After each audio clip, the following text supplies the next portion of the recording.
Welcome back to the H.E.A.R.T podcast, everyone. This is episode 2, and we're very excited that you're joining us. In today's episode, we'll be focusing on how anti-racist teaching practices are incorporated in the fields of STEM.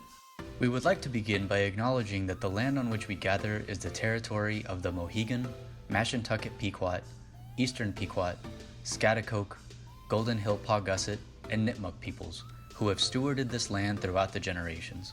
Gracias, Omar. Before we get into the conversation, let me tell you a little bit more about our guest today. Dr. Stephany Santos is an assistant professor in residence and associate director of the Engineering Diversity and Outreach Center in the School of Engineering at the University of Connecticut. She focuses her research on cartilage biomechanics as well as engineering leadership and equity. Dr. Nicole Joseph is an assistant professor of mathematics and science education in the Peabody College at Vanderbilt University. Her research focuses on Black women and girls, their identity development, and their experiences in mathematics. Dr. Joseph also examines how whiteness and white supremacy operates to shape the experiences of Black women and girls in mathematics. Also with us is Dr. Leyva, who is also at the Peabody College at Vanderbilt University. Dr. Leyva is an assistant professor of mathematics education and an affiliate faculty in the Women and Gender Studies program at Vanderbilt. His research examines historically marginalized students' narratives relative to their experiences in engineering, computing, mathematical science majors, and more. Through this work, he focuses on revealing how interlocking systems of power shape the experiences of undergraduate STEM education across intersections of identity. I am so pleased for Omar and I to be in conversation with the three of you. I know that we're going to learn so much from you and grow as educators as a result. To get us started, I'd love to hear your thoughts on what anti-racist teaching means to you. Luis, what's your perspective on that? So anti-racist teaching for me, so my main responsibility with teaching is leading some of the graduate seminars that we have in our department. I teach in the Department of Teaching and Learning at Vanderbilt University. And some of the seminars I teach, for example, are titled Power and Identity in STEM is one that I recently taught. I also taught one called Diversity and Equity in STEM Classrooms. And I think that one of the things that I do at the very beginning of the semester, and I share this practice as well with Dr. Joseph, is to co-construct norms at the beginning of our classes. And we do this because we have to attend to understanding that we're all coming from different perspectives around some of the issues that we're going to be talking about, whether it's around social justice or on identity, and also being able to create a space where we can comfortably begin to hear, but also comfortably disagree on certain perspectives. And I think that while we're doing some of that, we're also at the same time grappling with some of the ways that we've kind of internalized forms of racism and other forms of isms. And so, for example, if you disagree and you want to feel comfortable in a space to be able to disagree without pushing back on the ways that we're reading people in racialized and gendered ways, everybody's not going to have an equal opportunity to disagree or to process or to push back on. That's so right. For example, through an intersectional lens, if we think about intersectional tropes about women of color, right? So being like a sassy Latina or being the angry Black woman, if you begin to disagree in a space and you haven't co-constructed norms around engagement, it could easily become a racialized and gendered blowback for women of color to be able to be positioned as you're being angry or you're being sassy towards me. And so we start to reify those double standards of participation. And so co-constructing norms is really important at the beginning of my courses to be able to really do some of the unlearning and the de-internalizing of how we've been complicit with all of these different systems in society. I think that, if we think about how, it's going to vary. So if students are coming into the class and they're a STEM student where this kind of practice is like considered not necessary, right? Because we've constructed STEM disciplines like mathematics to be socially neutral or culturalist. They think about it and say, well, I've never done this in any of my classes, right? So there's already a shift of their experience that's happening being in a social science classroom space and being in a social science classroom space where we're talking about issues of equity and social justice. And so I think that there could be that reaction. There could be a reaction where students have seen something like this. Maybe in their undergraduate years, they were a women's and gender studies major, right? And maybe that was a norm. So I think what I'm saying in my response is that in higher education, we've almost kind of siloed or compartmentalized ways in which certain disciplines really affirm and make visible the humanities of individuals, and other disciplines where those humanities are lost by our pedagogical practices. And so I think that the variation that I see when I'm teaching with the graduate students in my department can also be a function of how higher education has socialized students in different ways. Wow, that's just powerful right there. I mean, really, really powerful, especially in this conversation where we're talking about STEM, which tends to be an area where that aspect that you're speaking about regarding the humanity, of the work can sometimes get lost. I really appreciate what you just shared about that. What if, Nicole, is Luis gave you a shout out there in terms of those constructing and co-constructing those norms. What are your thoughts about how anti-racism shows up, or what does it mean for you for anti-racist teaching? Yeah, thanks, Dr. Leyva.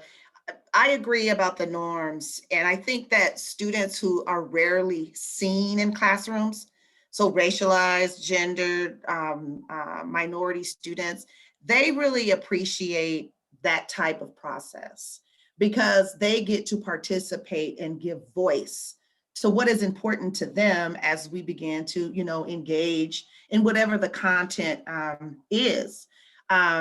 One assignment that I have given my students, there's a class that I teach called the Centrality of Race in STEM.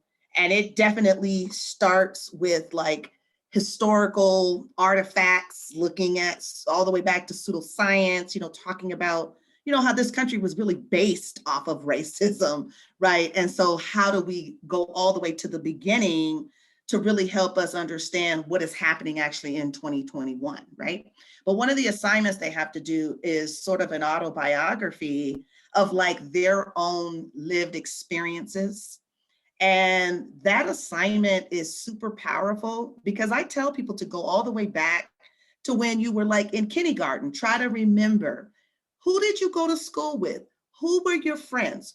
Who were your teachers? What types of activities did you engage in?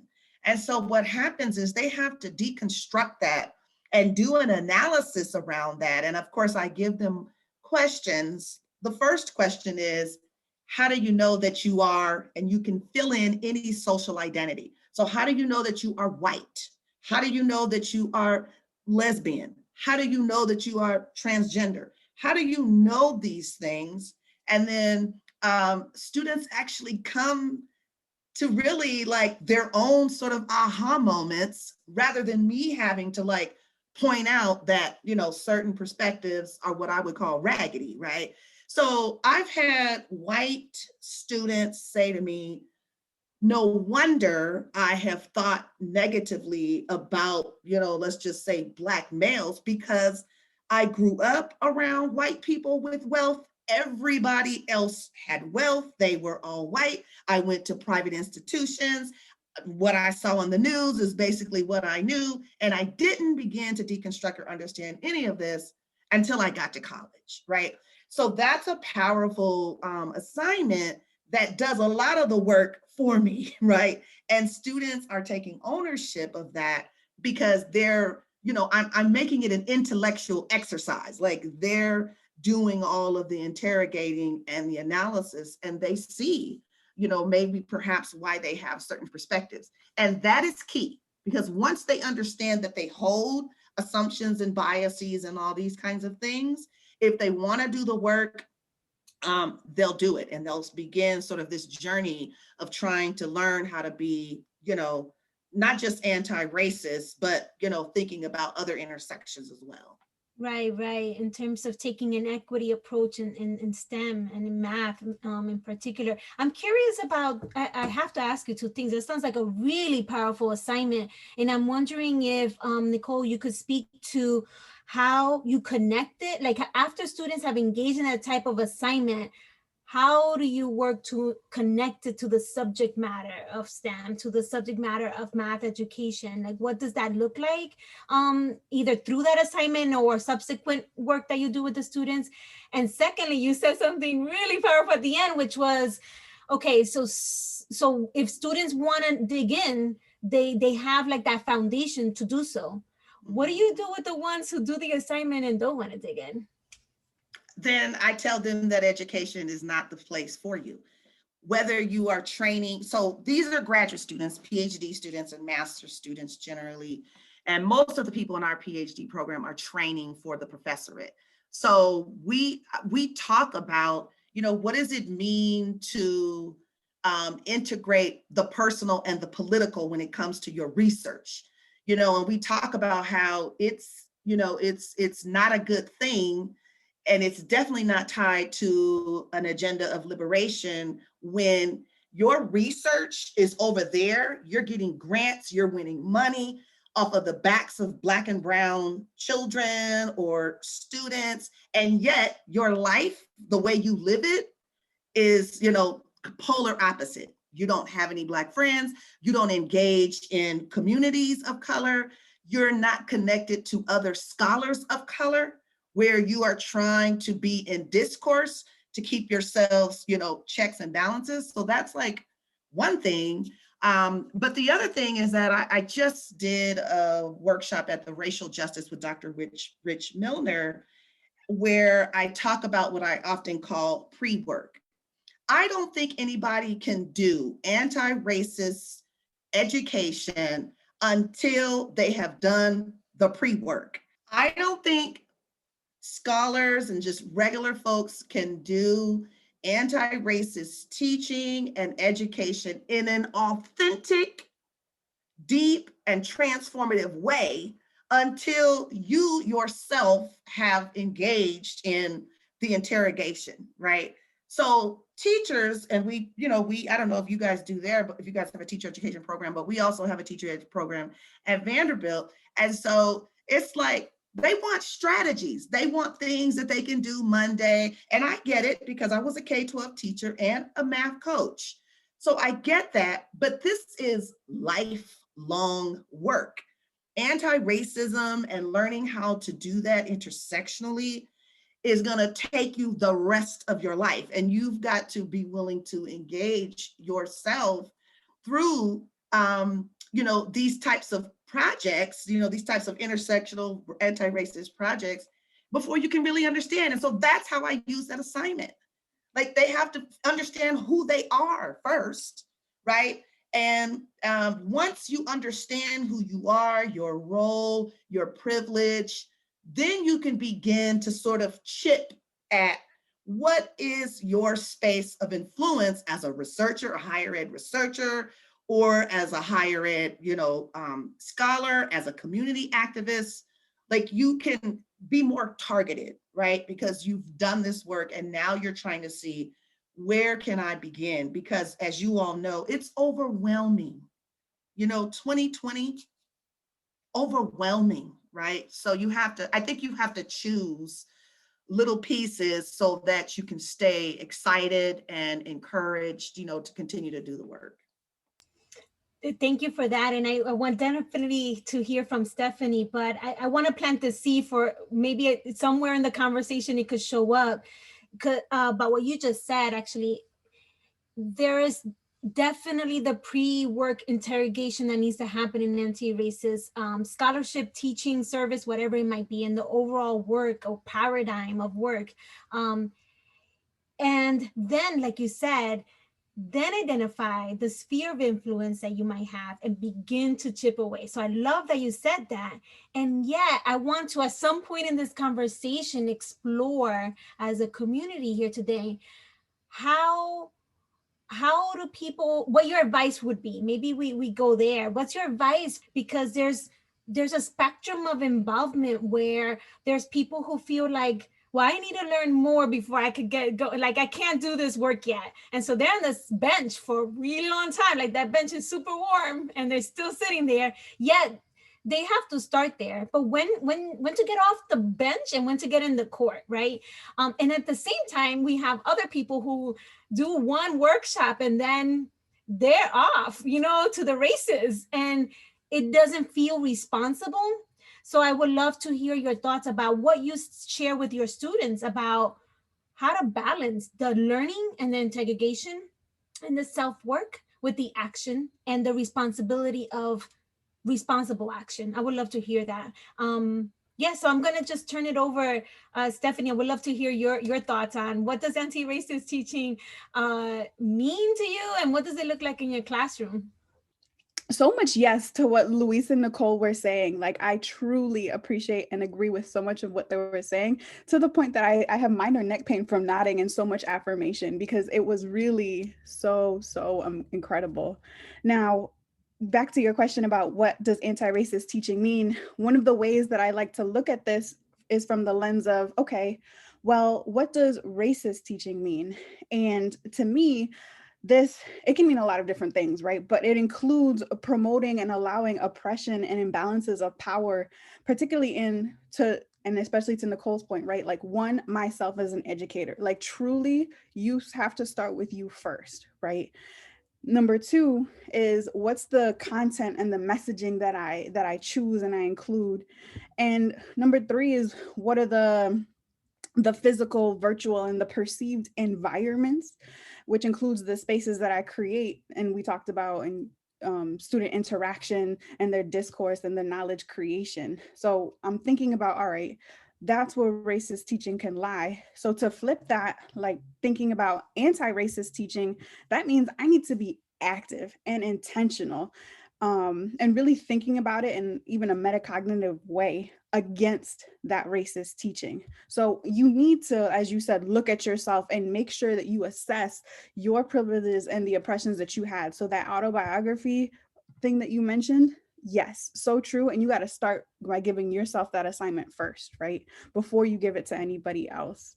And then in looking at the places that you, I guess, benefit from as well, and how that contributes to all areas of your life, and especially the classroom.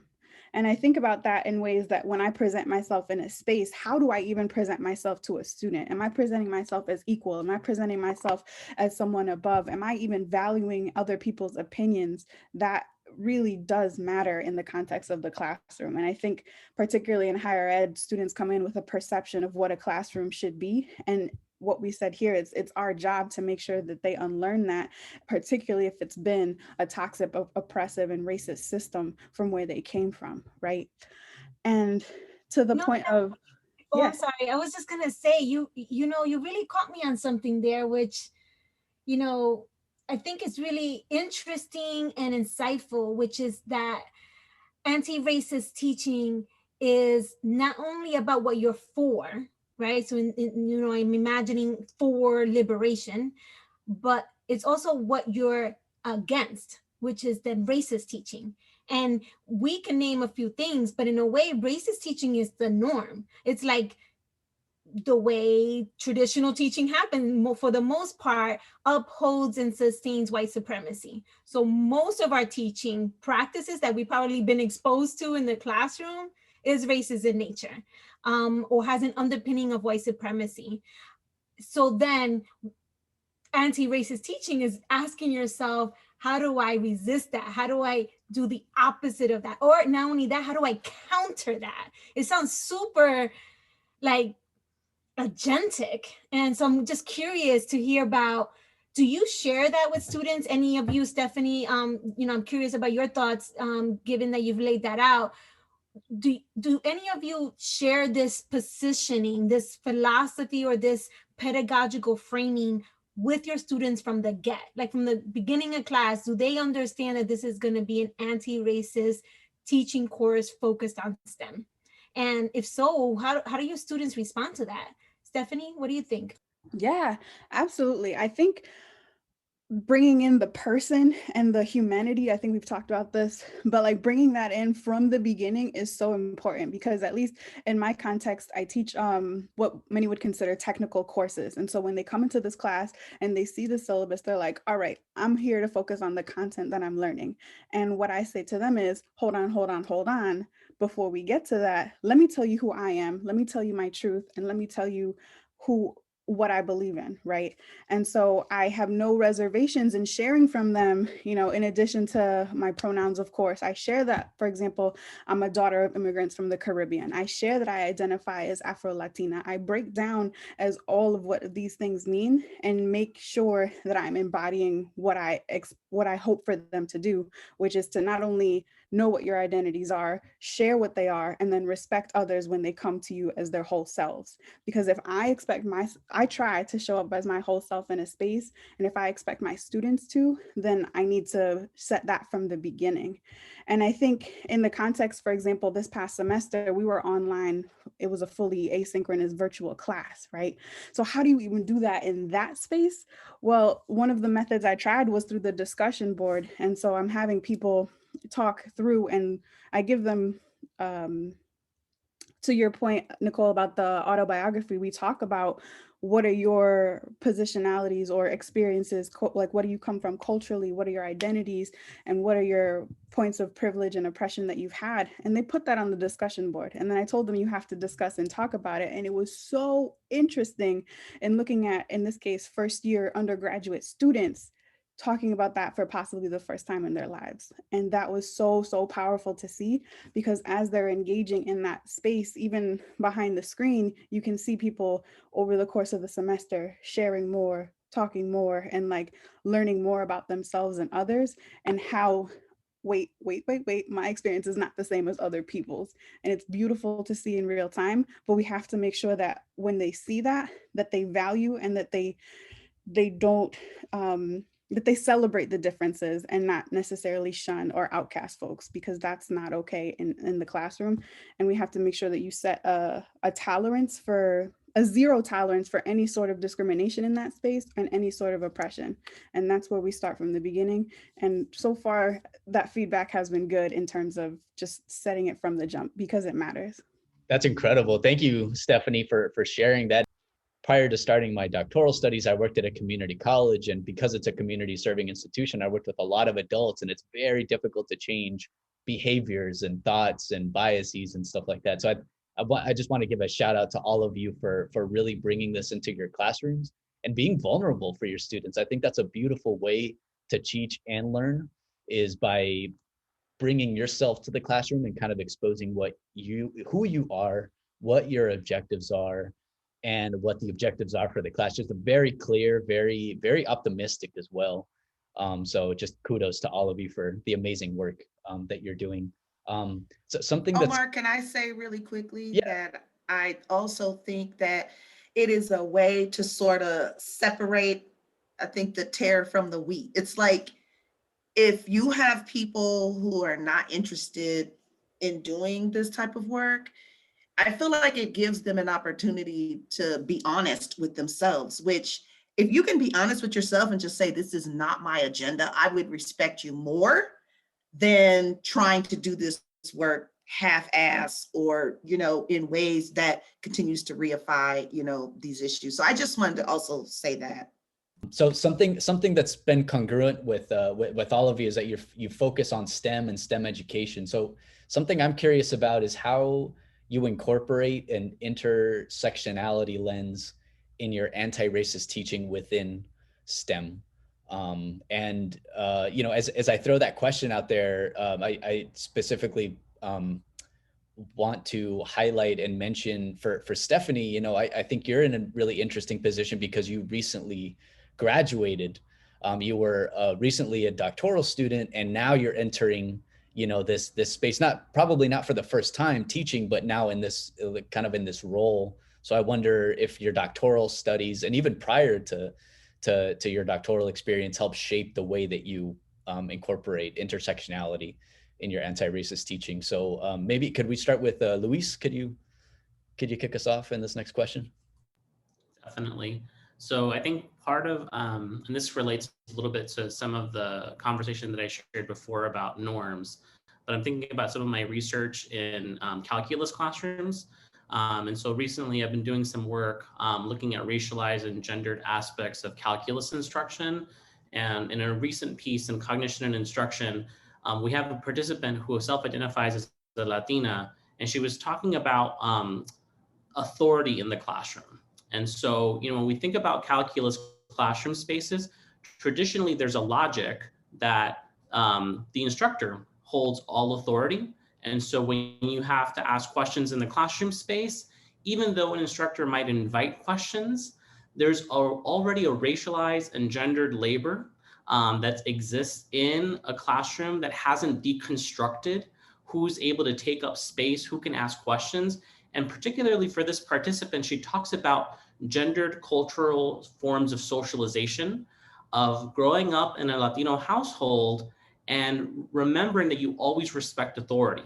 So there's already this tension of that she's grappling with in this space, where even though you might say in a classroom space, everybody can ask a question, no question is invalid, there's already an intersectional tension, particularly for this participant, where she's thinking, if I ask a question, I feel like I'm positioning myself as resisting authority, which actually goes against some of the ways that I've been socialized to engage in spaces, right? To maintain respeto for authority, right? So this notion of respect. So I think for me, that becomes a little bit of an almost like an intersectional way of understanding anti-racist teaching, specifically in STEM classroom spaces, where if we don't begin to kind of disrupt some of the ways that we begin to be socialized in different ways and understand how those different socialization processes are taking up in a space, we actually can perpetuate inequitable opportunities for students to ask questions, for students to participate in the space. So without having those critical conversations from the beginning, we actually reinforce white supremacist and patriarchal ways of engaging in these different spaces.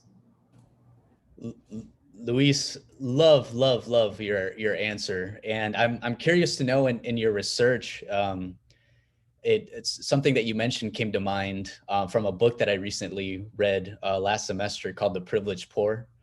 And they talk about how students, it's not that students don't have burning questions. It's not that students are not inquisitive, that they're not curious, but because of their upbringing, they may, and also the relationship that they have with adults that may influence their behavior in the classroom. And so exactly like you said, it's a negative perpetual cycle that just limits the opportunities of students. And talk about like persistence. It's one thing to have community or students at the community college or at the university level, but how can they remain? How can professors just do their part to help uplift and support students while also engaging them and challenging their ideas. So I think it's wonderful that what you're doing for your classroom, for your students, and hopefully also building some momentum at your institution as well to change that norm. So yeah, love the answer. Thank you. And I do think one thing, Omar, to respond to that is that we shouldn't only hold individual instructors responsible to do this work. We need departmental buy-in, right? So because what ends up happening sometimes is that we have a critically oriented faculty member who has to take on all of this load to do this pedagogically. And guess what? The system does not reward it. So I think that what we have to think about is how do we get STEM departments who are oftentimes complicit in a lot of logics that actually perpetuate inequities that exist before college. So I'm thinking about, so I think one of the questions is around the equity gap, particularly in higher education and STEM. And some of those inequities have already started before college, right? And so, for example, access to advanced placement calculus is an inequity. And so when students are expected to major in STEM, and departments are beholden to this idea of calculus as being the gatekeeper, as being the weed out course, if your instruction is not allowing for those inequities to be disrupted, that's where we get racialized and gendered and other forms of oppressive forms of representation in these disciplines, because we're not thinking about, well, how can the departments rethink how we're using calculus? We should stop using it as a way to be able to say, you are actually have the talent to become an engineer, right? And so we have to really rethink and disrupt the ways we think about courses like calculus that are so intimately tied to engineering, computer science, all of these other STEM disciplines, because those are the courses, along with developmental mathematics courses, where we begin to see this reinforcement of inequities that exist in our education system before they even step a foot into higher education.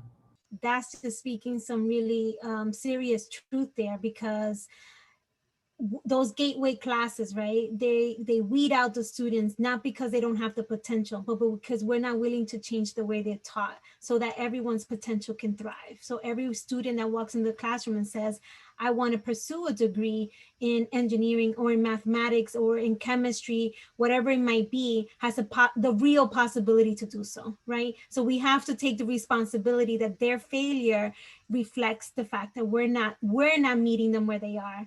It's not that they haven't met us where we are, you know? And so thank you. I really appreciate that.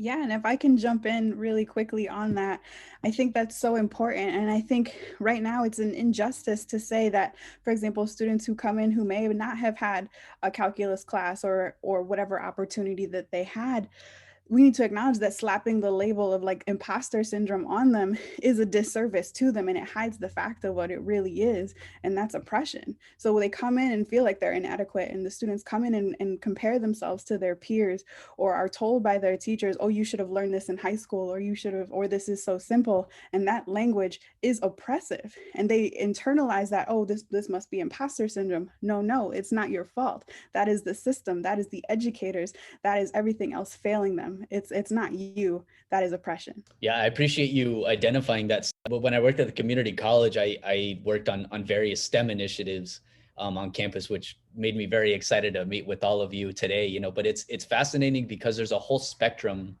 of areas in which just STEM education needs to be improved, you know, areas for growth. And I was more on the program side. So I developed partnerships with various companies and organizations in Arizona to provide, you know, STEM workshops for specifically young ladies, which, you know, I think just in the STEM field, there's a huge discrepancy just in terms of like programming and how, again, going back to that precedence, the way that young women are being almost forced out of STEM. Like I've come across some research that states that some narratives of young ladies that participate in internships, STEM internships, and they're delegated more like note-taking tasks, you know, again, going back to those gendered norms, as opposed to actually getting into the hands-on activities of STEM research. So it's fascinating, again, going back to that spectrum. It's in the classroom, it's at institutions, in individual departments, within organizations. You know, it's fascinating the work that needs to be done, and the fascinating work that is being done. You know, it seems like there's some pretty revolutionary practices that all of you are incorporating. So that makes me very hopeful, despite kind of like the disgruntling data that I come across on a day-to-day basis. It's wonderful that people are engaging in some very meaningful work. Nicole, we haven't heard from you yet. I'm really curious to hear about, you know, how you incorporate the intersectionality lens in your anti-racist teaching practices. Well, I've been over here just enjoying listening to Stephany, and all of us actually have these conversations. The first thing that I'd like to comment about, actually, where you were going, Omar, is that I have a paper under review in which I analyzed all NSF grants that were awarded for STEM, supporting Black women and girls in particular. And the bottom line of the story is that the majority of the programs that were funded, the lever of change was at the micro or meso level. Okay, so it was programming, or it was about like, we got to get Black girls more motivated. And less than, I don't know, I think there were 36 studies, and I think it was like around 5 that were actually at the macro level, which is where, you know, Dr. Leyva's work is pushing hard. Structures, ideologies, trying to change those things. And so my whole argument in that paper is that we're funding the wrong thing. It's like, it's not to say that those things around programming aren't helpful, but until we get at these ideologies and structures, we're going to continue to sort of see the same thing. Like, I'm just convinced of that, because you can do all the programming you want to do. If you still have racist and sexist, homophobic, whatever, math and science faculty having power and teaching in these ways and in interacting with students in these ways, you're not going to change anything, because they are the ones that are making decisions about who's getting into the graduate programs. Who am I going to do a conference with? Who am I going to write with, right? They're making all of these very powerful decisions that can affect, Black and brown folks, trajectories. So I wanted to say that. The second thing is, I teach all of my classes, I'm going to engage intersectionality. So I have a research group that I actually teach called Intersectionality. And in that research group, I've attract not just people from STEM, but I attract people from across the street in the divinity school. Like, everyone is trying to engage and understand intersectionality and the power that it has to help us understand oppression, power, privilege, right? I teach a foundations class for the teacher ed program called the Philosophical, Social, and Political Context. There's an entire week just on intersectionality, in addition to me weaving it in during our conversations and lectures and assignments and things like that.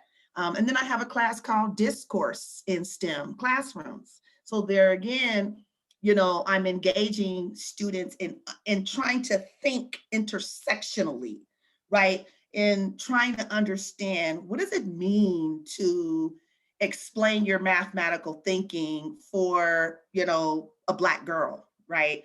What does that look like? How is that different from an immigrant Black girl, right?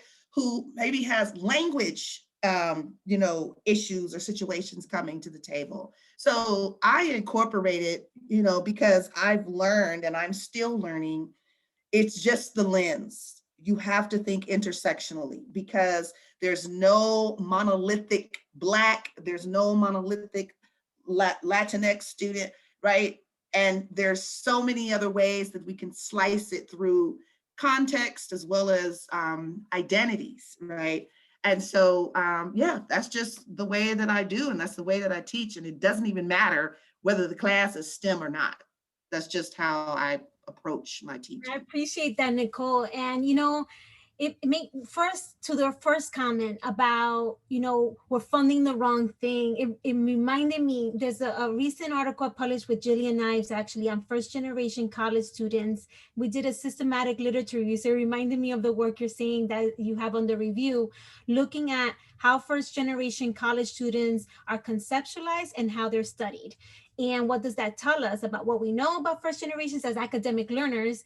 And one thing that we found was that the majority of articles that focus on first generation students as academic learners have a deficit view of first generation college students, or the intervention is, even if they have an asset-based view, like they really believe in their capacity to do more, the interventions are meant to be helping students mediate the situation or navigate the existing oppressive environment, and it isn't actually changing the environment itself. So again, we're trying to fix the student. The problem is there, and the student has the responsibility to learn how to navigate it. But actually, our research isn't moving the needle about how institutions need to change. The burden continues to be placed on students. So I really appreciate your point about that. And then you mentioned the various courses, and you landed with a great point about it doesn't matter what I'm teaching with this lens, and it's happening. What I'm curious about is, well, two things. How do you think intersectionality, when you do bring it to the teaching of STEM, how do you think it advances STEM itself? Like, how does teaching with an intersectional lens inside of STEM actually advance the discipline? So I'm really curious to hear. I'm not going to call on anyone, but anyone who have a thought on that, I would love to hear what you think. So, I mean, my response is the fact that intersectional lenses and intersectional ways of theorizing are not commensurable with STEM, because STEM in and of itself is still reliant on a white canon form of thought, right? And so I think that what ends up, I mean, this is why we see, for example, in our field in mathematics education, intersectionality only in recent times. I don't think it's still brought to the middle or to the table.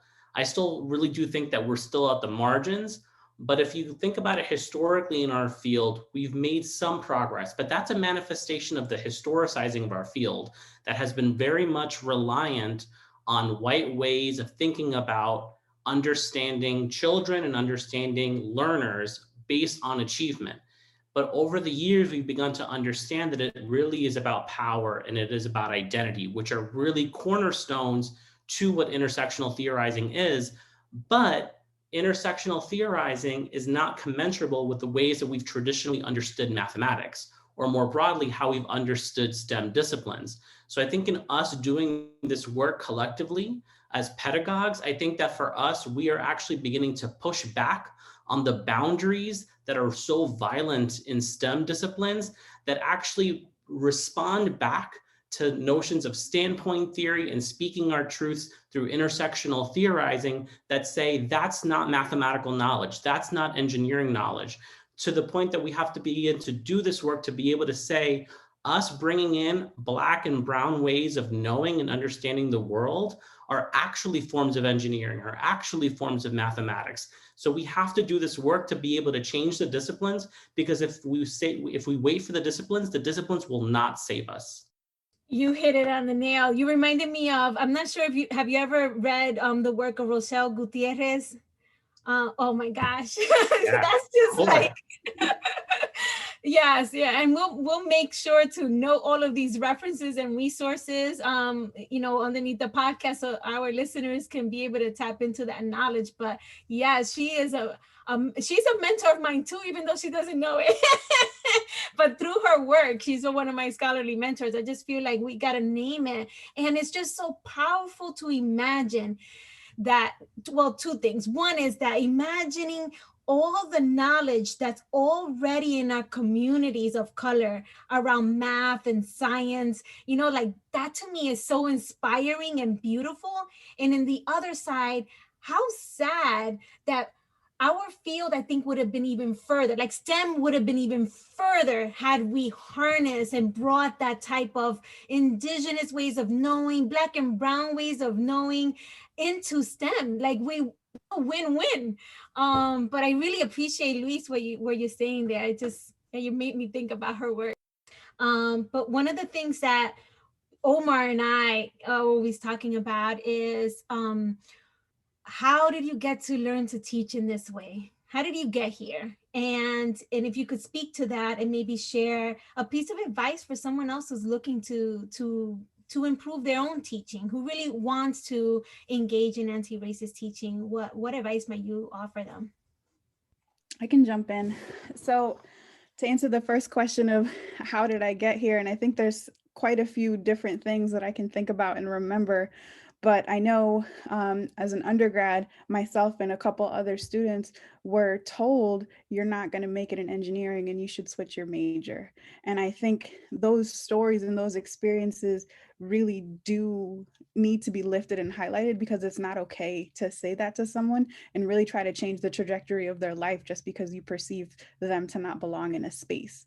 And what they're doing is trying to validate what it means to be an engineer or what it means to be someone in STEM. And that's trying to validate the people. And the other thing to think about that's affected me is also, what does it mean for data to be valid? So in STEM, you look at numbers, you look at data, you glorify the data and said it's not true unless the data supports it. But I remember wanting to do a mixed methods research study and really wanting to elevate the experiences of Black and Latinx women who are in that space. but I was told there weren't enough of those people with those identities in the population to be able to disaggregate it.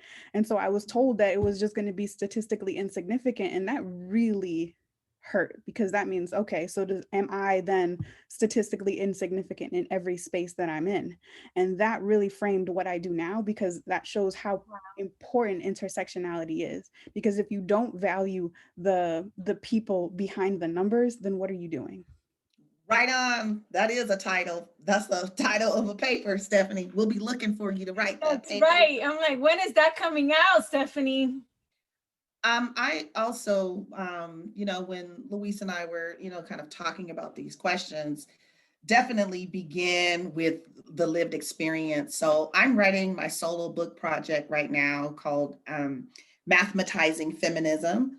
And there's a long part of after the colon. But basically, it's a synthesis of the work that I have learned about Black girls, mathematics teaching and learning, identities, intersectionality, all of those wonderful things, discussed in like big areas. So like assessment and policy and pedagogy and those kinds of things. Well, I opened that book with my own story of being a third grader and raising my hand in class and my teacher not calling on me. However, I wasn't aware of that. And my mom was standing outside one day and watched. And when the class was over, essentially came in and, accused the teacher of being a racist. I don't know if she was a racist or not, but that was what my mom felt. And of course, I got moved into a different class, and then, it was a honors class or whatever you would call it back then. And of course, the story is that I excelled, right? But the meat and the thing that makes me committed is that I felt the power of advocacy and change, right? So that really drives a lot of why I am so dedicated to putting out research and public scholarship that helps the world understand who Black girls and women are in mathematics spaces. How does the space change when we show up, right? And we're not doing that and understanding that with old theories, like I said in the chat, that have been developed off of years of observing white kids, right? And so the theorization that has to happen at those intersections is the work that I've been trying to do. And I'm committed to doing that work because I know that Black girls need to be advocated for, nurtured, cared, made visible, affirmed, all of those things. And mathematics is a discipline where that work really needs to happen because it's definitely racialized, it's gendered. Dr. Leyva's work has showed us issues of sexuality show up in that space. So that's why I do this work, and that's how I have sort of come to this work. And it is work that I'm proud. It is a mandate on my life. I'm not playing any games. So I'm here to do this work until I'm placed in the grave. That is a piece, right? That's a title of a piece, or maybe as a chapter, a mandate. This is a mandate that you're putting for yourself, but also it's a call to action to other people. Like, the work is urgent. There's urgency for change. And something you said about your story about being in third grade made me recall like a memory. I was actually yesterday morning, I was doing some yoga, and for whatever reason, this is what showed up. I thought about myself in first year of college, and I'm thinking to myself, when I started college, I was not college ready, or what people call college ready, college prepared. I was all in what back then was called remedial courses, in English and in math. And if it wasn't for the program that gave me a chance to go to college, I wouldn't be here. And I'm thinking, tag, look, this kid from Jersey City, low income first gen, everything. And I'm teaching now other people. Like I'm now professing and moving the field, but that's not because there's something uniquely special about me. I got some opportunities, but my brothers and sisters in my community had the same talent and skills, and we fail. Higher ed fails when we keep closing the door on people because they don't come in the way we want them to be, and I think it was because I was reading all this first gen literature and I was thinking, we can't keep wanting the other students. We need to want the ones that are in our classroom and teach them. So I don't know what it was about what you just said, just rose that up for me, but I just wanted to name that. In any case, going back to the question of how did you get here and what advice might you give? Luis, what are your thoughts on that? So I love that you took us to a program, because that's basically the heart as to what inspired the research that I do. And so I have a big heart for student affairs. When I was at Rutgers, my entire time, I was involved in different programs like Upward Bound. I was working with the living learning communities that were funded by the National Science Foundation. And I think it was all of that work. The reason why I went to that work was because when I got to college, I wanted to, pursue a STEM major broadly. And when I was in my classes, I noticed that a lot of my classes were really focused on the academics. And so I started to get really motivated to do work in living learning communities, in mentoring initiatives, and in college student development work broadly for 7 years. And that was what really brought me to frame the work that I do around trying to bring light to the fact that when we engage in STEM in higher education, it is an academic and social endeavor. And when we really begin to respect the social piece, we have to understand it in a nuanced way. And that's what brought me to intersectionality. And so I still remember having a conversation with Dr. Abelia Hernandez, who was one of my informal mentors at Rutgers, who basically introduced me in an office hour conversation. And that conversation with Abelia was a pure contrast to conversations in office hours and STEM spaces. And through that conversation, I started to dig. I started to read bell hooks. I started to dig into Crenshaw. And it almost kind of illuminated a sense of understanding of the broader structures and ideologies of STEM higher education. And that's what brought me to come into this work, right? And as I do this, constantly doing the self-work, I recognize that I hold privilege as a man coming into this work, right? So that's how Bell Hooks' chapter around comrades in the struggle helped me to understand, how do I position myself as being a man-identified individual? How can I contribute to this work, right? And so I think that in much the same way that Dr. Joseph was talking about, when you're a teacher in the classroom, you have to do this pre-work. For me as a researcher and for me as an instructor, I have to do my own pre-work to understand the ways that I position myself in society and position myself in relation to the work, to really interrogate those ideologies, to do work, to make a difference in the scholarship that I engage in.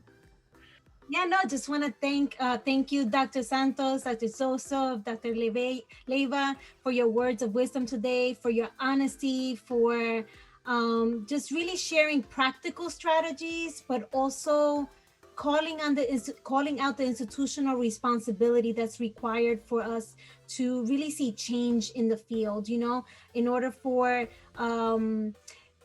anti-racist teaching to really be possible. It can't be in the burden of only the faculty. The institution has to take responsibility for moving and supporting the work as well. So thank you to the three of you. I really appreciate the work you're doing as scholars, as faculty members, as mentor, as advisors. I think that you're inspiring, and the field is better because you're in it. So thank you for your time.